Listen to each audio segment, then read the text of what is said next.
Hello everyone, তোমরা সকলে কেমন আছো? তোমরা সবাই খুব ভালো আছো। আগের দুটো ভিডিও কেমন লাগলো অবশ্যই জানিও।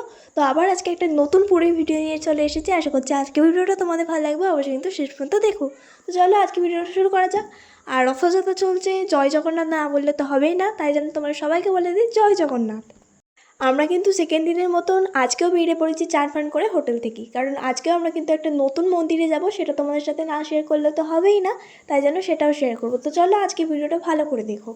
আগের দিন যেমন আমাদের বাস বুক করা ছিল, ঠিক আজকেও সেরকম বাস বুক করা ছিল। আমরা সবাই মিলে চান ফান করে চলে এসেছি বাসে। আর আগের দিনের থেকে কিন্তু আজকে আমাদের লোক সংখ্যা বেশি, সেই জন্য সবাইকে মোটামুটি তোমার সাথে শেয়ার করবো, আর মোটামুটি এখানে শেয়ার করেই দিয়েছি। আর আমার পাশে বসেছিল কিন্তু মোনালিসাকে তো আমি ফার্স্ট ভিডিওতেই পরিচয় করে দিয়েছি।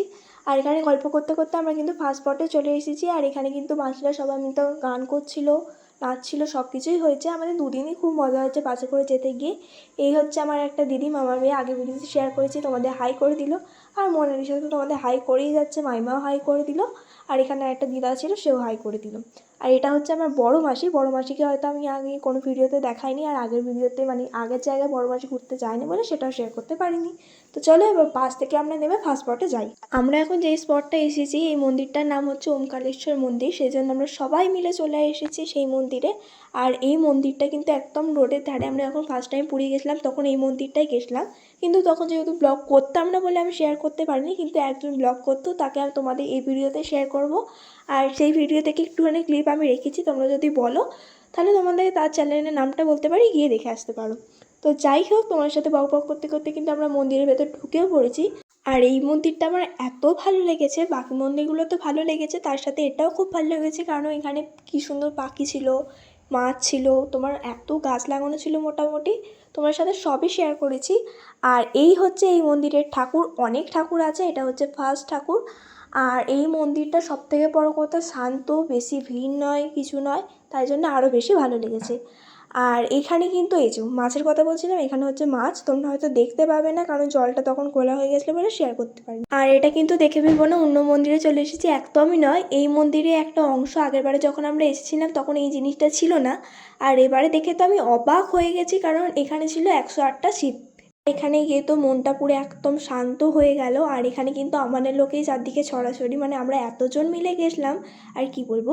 তো যাই হোক, আমরা কিন্তু সমুদ্রেও চান করেছি, সেই ভিডিও তোমাদের সাথে শেয়ার করব, ভিডিও করিনি, মানে ওই ছবিগুলো শেয়ার করব। তো তার আগে মন্দিরটা তোমাদের ভালো করে ঘুরিয়ে দেখায়, কারণ তোমরা হয়তো এই মন্দিরটার সম্পর্কে অনেকেই জানো না। আর আজকে যে দ্বিতীয় স্পটটা শেয়ার করবো এই সম্পর্কেও হয়তো অনেকে জানো না। সব কিছুই বলবো, তার জন্য আমার পুরো ভিডিওটা দেখতে হবে। আর তোমরা যদি এই মন্দিরটাতে যাও একবারে অনেক কিছু দেখতে পেয়ে যাবে। যাই হোক, এবার যাবো কিন্তু আমরা ভাগ্যের চাকা ঘোরাতে। এই যে দাদা চলে গেছে, এবার আমরাও আস্তে আস্তে যাবো। আর এই যে পাখির কথা বলছিলাম, এই হচ্ছে সেই পাখিগুলো। আর বাইরে কিন্তু বড় শিবলিঙ্গ আছে। আর তোমার সাথে কথা বলতে বলতে কিন্তু আমরা সেকেন্ড স্পটেও চলে এসেছি। আমরা সেকেন্ড স্পটে কোথায় গেছি বলে দিই। পুরী থেকে 20 থেকে 22 কিলোমিটার দূরে আলাহানাথ বলে একটা মন্দির আছে। এই মন্দির সম্পর্কে তোমাদের আমি একটুখানি বলে দিই। এই যে স্নানযাত্রা হয় জগন্নাথ দেবের, যে কদিন জ্বর থাকে সেই সময় মন্দির বন্ধ থাকে, ঠাকুরকে কোনো ভোগ নিবেদন করা হয় না পুরীতে, সেই জন্য এই কদিন আলাহানাতে কিন্তু ভোগ নিবেদন করা হয়। আর আলাহানাতে কিন্তু কোনো ক্যামেরা অ্যালাউ ছিল না ভেতরে, তবুও তোমাদের জন্য যেইটুকু আমি ভিডিও করে আনতে পেরেছি অবশ্যই শেয়ার করেছি। আর আলাহানাতে নামার সময় আমাদের বাস মন্দির থেকে 5 মিনিট থেকে 6 মিনিট দূরে একটা জায়গা দাঁড়িয়ে ছিল, ভেতরে কিন্তু বাস অ্যালাউ নেই, মানে পার্কিং দেখতে পাচ্ছ এখানে টাটা সুমো ছোটো যে সব গাড়ি আছে সেগুলো অ্যালাউ ছিল। তো যাই হোক, মন্দিরে ঢোকার আগে তো অবশ্যই জুতো খুলতেই হবে, আর জুতো খোলার জন্য কিন্তু 20 টাকা করে নিচ্ছিল। আর তোমরা হয়তো অনেকেই ভাবতে পারো যে মন্দিরের ভিডিও অ্যালাউ ছিল না, কিন্তু তা সত্ত্বেও কেন আমরা ভিডিও করেছি, কারণ আমরা শুধু ভিডিও করিনি, আমাদের বাইরে কিন্তু আটকা ছিল ভিডিও করার জন্য, যে ভিডিও করা যাবে না বলছিল। কিন্তু আমরা যখন ভেতরে এসে দেখলাম যে এখানে সবাই ভিডিও করছে, তাহলে আমরা কেন করবো না, তোমার সাথে তো শেয়ার করতেই হবে, সেই জন্য তোমার সাথে শেয়ার করেছি। এই হচ্ছে আলাহানাথ, তোমাদের যা মনে মনস্কামনা আছে জানিয়ে দিও। তো আর আস্তে আস্তে এখানে তখন ভিড় বাড়ছিল, সেই জন্য আরোই ভিডিও করা হয়নি, মোটামুটি ফাঁকাই ছিল। বাইরের দিকটা আরও থেকে থেকে ভিড় বাড়ছে, সেটাও তোমার সাথে শেয়ার করব। আর ভেতর দিকটা লাইনটা খালি কতখানি ঘুরেছে দেখো, আমরা লাইনে দাঁড়াইনি, কারণ আমরা বাইরে থেকেই মানে মোটামুটি একটুখানি দূর থেকে ঠাকুরের খুব ভালো করে দর্শন পেয়ে গেছিলাম, সেই জন্য আমরা দাঁড়াইনি। এবার যাবো হচ্ছে আমাদের পুরীর দিকে যাওয়ার আগে খুব গরম লেগে গেছে, সেই জন্য একটা আইসক্রিম খেতে হবে। আর এবারে কোথা থেকে লাইন পড়েছে দেখো, যেখানে আমরা জুতো খুলেছিলাম। চলো এবার আমরা যাই কিন্তু বাসের দিকে। তার আগে তোমাদের কিন্তু আমি আমার একটা দাদাকে শেয়ার করাবো, দাদাও কিন্তু তোমাদের হাই করে দিল। এই যে দাদা হাই করে দিয়েছি। আর প্রথম থেকে যেই দাদাটা ছিল আমার সাথে ভিডিও শুরুতে বলো আগের ভিডিওতে, মানে এই যে দেখাচ্ছি তোমাদের, এই যে সামনে যে যাচ্ছে ওটাও হচ্ছে আমার একটা দাদা। আর সব থেকে বড় কথা, এবারে পুরীতে গিয়ে তিনজনকে খুব মিস করেছি। ফার্স্ট হচ্ছে আমার মেজদি, আর তার সাথে সাথে মিস করেছি আমার একটা দাদা আর দিদিকে। আর ফার্স্ট যার সাথে আমি ব্লগ করেছি মানে হচ্ছে এই দিদিটাকে তো মিস করেছি, আর এই কথাই আমি ফার্স্টেই বলেছি ভিডিওতে যে তোমাদের সাথে শেয়ার করব। আর একটা দাদা ছিল, দাদাটাকেও মিস করেছি, এদের পরীক্ষার জন্য যেতে পারিনি। আর তোমরা যদি দিদির ভিডিওটা দেখতে চাও অবশ্যই আমাকে কমেন্ট করো, চ্যানেলের নাম পরে ভিডিওতে বলে দেবো। তো দিদির ভিডিওতে কিন্তু অনেক কিছু আছে, অনেক কিছু পুরী সম্পর্কে।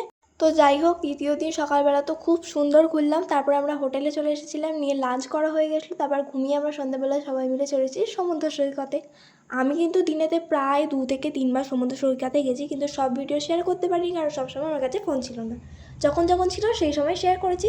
তো এখন কিন্তু আমরা সবাই মিলে কেনাকাটা করতে লেগে গেছি, কারণ 2 দিন পর তো আমাদের বাড়ি চলে আসতে হবে। তো সেই জন্য যেই কটা কেনাকাটা বাকি ছিল, মানে সৌরিই তো করিনি, বাকি ছিল কি যাই হোক, সেইগুলো কিনতে বেরিয়ে পড়েছি। আর সমুদ্রের পাড়ে পাড়ে কিন্তু এরকম নতুন নতুন বসার জায়গা হচ্ছে। যাই হোক, এবার ভাই বোনেদের জন্য জামা কাপড় কিনে দিই। আজকের মতো এইটুকুই, বাই বাই।